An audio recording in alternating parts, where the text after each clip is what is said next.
Hi, hello. Welcome to Dear Mary, where I answer your questions about self-love. Today I'm drinking an iced matcha. You hear that? I love that sound. It's so satisfying. It's so nice to make little beverages that make you happy at home because they don't break the bank and feel like a small act of self-care. So matcha is that for me today. Dramatic sip of tea to start because today we have a big question that's not easy to answer, but it came from someone I know and love and have had the honor of hosting at a self-love retreat. But for the sake of keeping them anonymous, I'm just going to use the first initial of their first name to address. So L writes, "Dear Mary, how do I know if I'm on the right path? I feel two paths diverging in my life, and I feel drawn to one, but it's more practical and potentially easier to do the other. Yet my heart yearns for more. I guess that's my answer because the heart wants what the heart wants, but I'd still love your take." This is such a big life question, and of course, I want to approach it through the angle of self-love. How do you know which path is right for you if you are operating from a place of really putting yourself first? And I've made the executive decision to answer Dear Mary questions unscripted, meaning I don't have an outline to follow or 3 step-by-step easy tips for you to implement. I just want to speak from the heart because my intention with this little podcast advice column is to feel like I'm talking to you as if we're friends sharing a cup of tea on the couch. And if I were to go in and research and cite articles and quotes and stuff like that, I think that would kind of defeat the purpose. So here I go. Having had thought about it since this question came in a couple of weeks ago, the place that I keep landing at is that there is no right path. There is only your path. There is only the path that you are willing to take. I had a coach back in my early start when I was doing a lot of healing and recovery, and with that came personal development, trying to figure out who I was without this identity of being the fitness person or adhering to the top 3 priorities that I had historically, which were pretty, thin, smart, and nice. And without all that, I didn't really know who I was or what I wanted out of life. And of course, I was also 18 years old.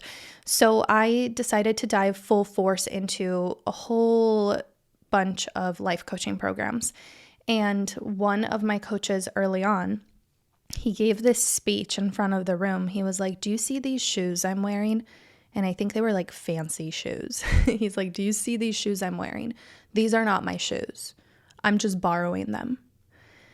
And then he went on to say, everything that I'm wearing, everything that I'm doing, everything that I have the opportunity to come into contact with, I am just borrowing for now.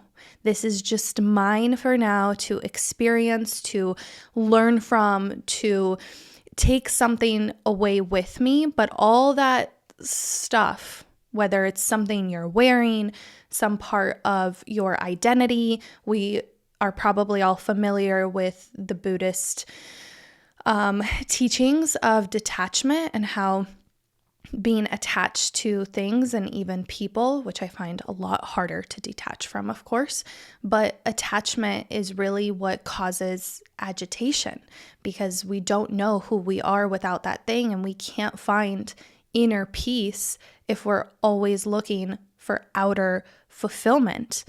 And so I really like this idea of there is no right path. There's just what's yours to borrow, to explore for now. And here's something that might help you determine which one feels most aligned. In life coaching, and you might have heard like a therapist say this too, something that might help is to try on one particular decision. Like picture it as if you're physically trying on clothes in the dressing room. except you can give yourself a little bit more time. So if you're faced with two roads diverging, try on one path. Wear that for a day or two or a week. I often reference my friend Eliza, who takes a full Sabbath week to really think about decisions before she makes them. So try on one path. Act as if you've made the decision one direction. Act as if you've made the decision to leave your job. What does that feel like for 1 week? How does that show up in your body? What changes about your routine? Now, of course, you're probably thinking like, I can't just pretend to leave my job because I have to clock into my job every single day. Mentally, you can try it on. Even just right now, you can try on like, oh my gosh, what would it look like for me, Mary, to delete my Instagram? Let me try that on for a second and get back to you. Ooh, my lower jaw kind of started trembling because it's scary. And then my follow-up feeling is like liberation. And then all the thoughts come after that of what would I do? How would I navigate?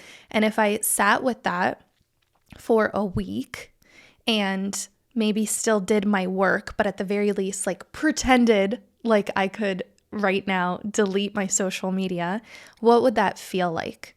And then you spend the next day or week or whatever time frame you're allotting for yourself trying on the other opposite path, or it doesn't have to be the exact opposite. It could just be like the other option that you have. Try that on. So for me, what would it look like to really full force embrace content creation and podcasting and maybe hire an assistant to help me make this show better, to produce it more? What would it look like for me to really dive in head first to invest in my business? Try that on. How does that feel? How does it feel to stay in your relationship? Try that on. How does it feel to leave your relationship? Try that on. And I really like this analogy of trying it on because you can spend as little or as much time as you need with it. But remember that you are a finite creature in a world of infinite trajectories. There are so many people, places, options, jobs to choose from. There really, truly are. You have to believe that. I mean, there are 8 billion people in the world and we are all living a different reality. But yet, so many times we tell ourselves that we are stuck, that we don't have any other choice, that we just have to be doing what we're doing right now. And that's not really the full truth. So I think it's important to kind of expand the possibilities for yourself and to recognize when you are making a conscious choice or when you are making an unconscious choice based on what other people want you to do or based on the status quo, or as I talked about in an episode a couple weeks ago, what people should on you, what you should be doing. I talked about that in the episode about how to trust yourself, which might also be a good complement to this one. And this idea I picked up from my favorite, ironically, productivity book. I think it's marketed as a productivity book, even though it is so much more than that. But it's 4,000 Weeks by Oliver Burkeman. I've brought it up to you many times. If you haven't read it yet, please read it. It is the only self-help book by a middle-aged British guy that I would recommend this many times because it is that good. It is that good. And he talks about how we are always searching for productivity fixes, how to be more efficient, how to work faster or harder or smarter or whatever you want to call it. Ultimately, because we live in this hustle and grind culture that profits from us feeling like we're never enough no matter how much we do, but B, on a deeper level, we're also trying to avoid our own mortality. We're trying to avoid thinking about the fact that we're probably going to die with shit to do on our to-do list, and constantly checking off boxes, whether that's errands or checking off boxes of who you need to be in order to feel accepted or loved. That is just a way that we push to the back of our minds the fact that we're all going to die and it's not going to matter.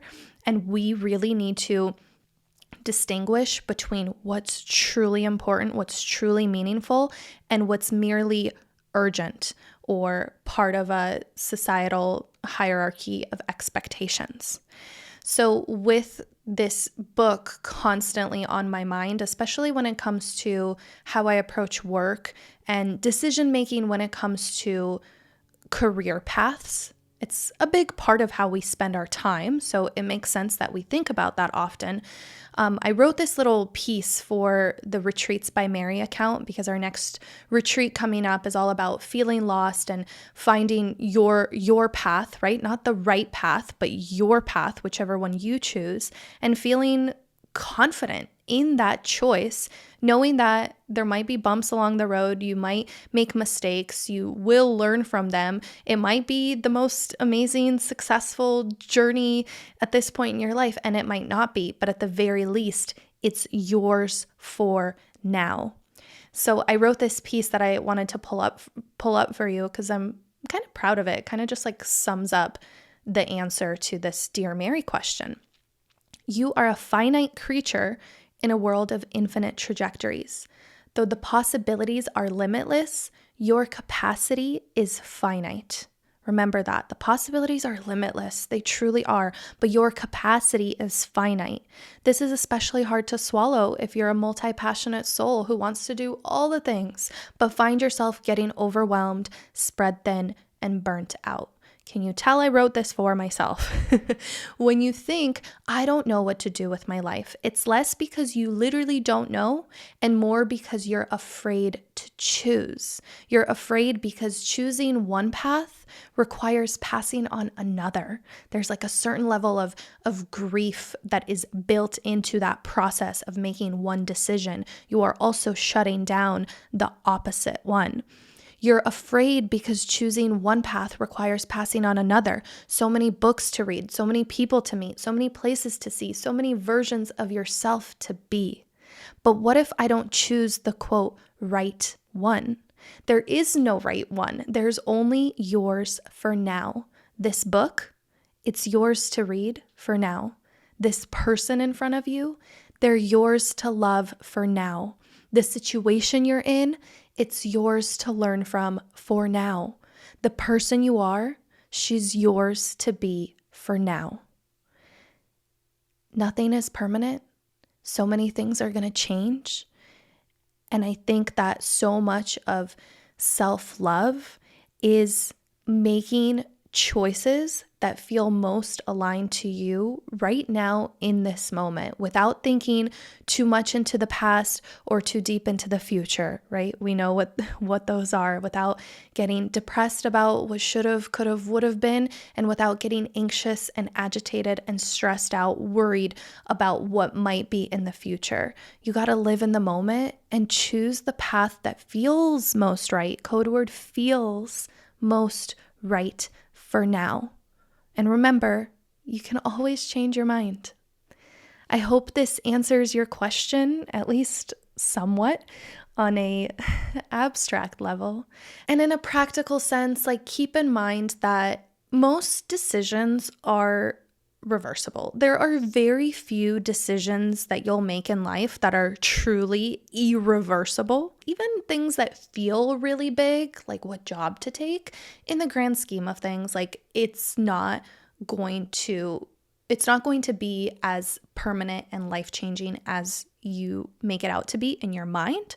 I'm not saying that to like diminish its importance, but rather to give you like a sense of freedom that decisions are reversible. Your mind is changeable. You can make the best out of every single situation. And I'm one of those people that I personally like to find that balance between having security and stability and taking risks. I have a yoga teacher who always guided us to, she would say, meet your edge respectfully. When you're in a stretch What is that edge for you that it is challenging, it's hard, you feel yourself being expanded, but you're not pulling a muscle or overdoing it, right? And that's with anything in life. How can you take a leap of faith and have some kind of safety net or something, someone maybe to lean on?